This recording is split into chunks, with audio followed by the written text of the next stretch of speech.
It's Tuesday, the 11th of April, 2023. Welcome to Capital News, where we take a look at the day's top stories. I'm Angela Wamboi.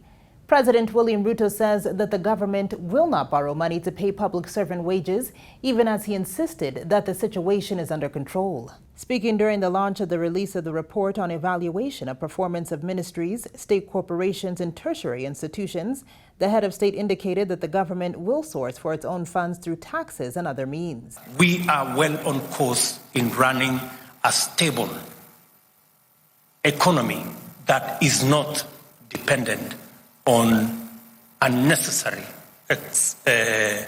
excessive borrowing. I know we had an issue of delayed salaries, which is, somebody said, it is the first time that we are having delayed salaries.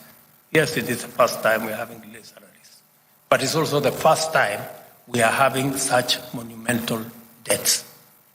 I want to assure the country that that is managed. We have turned the corner. All I assure the country is this, the commitment I made that we are not going to borrow money to spend on recurrent expenditure, including salaries. The launch of Kenya's first operational 3U Earth observation satellite, Taifa 1, has been pushed forward by a day. This is after Space Exploration Technologies Corporation, SpaceX, announced the unfavorable upper-level wind conditions that would affect the flight trajectory of Falcon 9 Transporter 7 mission. Originally, the launch was slated to occur on Monday at 11:44 p.m. Taifa 1 satellite, along with other satellites from various nations, was expected to be launched in the same Transporter 7 rideshare mission from Vandenberg Space Force Base in California. It's all systems go for bipartisan talks for the reconstitution of the Independent Electoral Boundaries Commission to commence after both opposing political sides formed their teams.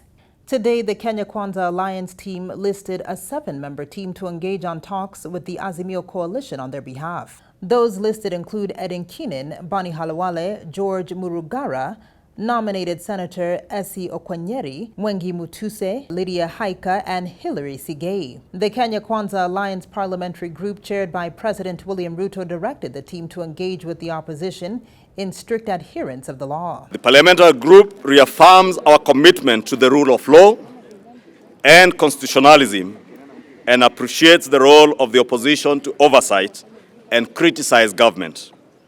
However, as a PG, we affirm our support to the efforts by the government on policies that are geared towards stabilizing our economy, lowering the cost of living, and creating jobs. And finally, taking a look at international news, United Nations Chief Antonio Guterres today has appealed for massive international support for Somalia as it grapples with a dire humanitarian crisis brought about by drought and protracted armed conflict. Guterres said at a joint press conference with President Hassan Sheikh Mohamud that he was on a visit of solidarity to the troubled Horn of Africa nation, where 5 million people are facing high levels of food insecurity. The United Nations has launched a $2.6 billion call for humanitarian assistance, but Guterres says that the appeal was only 15% funded. Somalia's worst drought in decades has driven many to the brink of famine, while the government is also engaged in a major offensive to quell a bloody Islamist insurgency. To check out more on these and other stories, make sure that you log on to www.capitalfm.co.ke/news.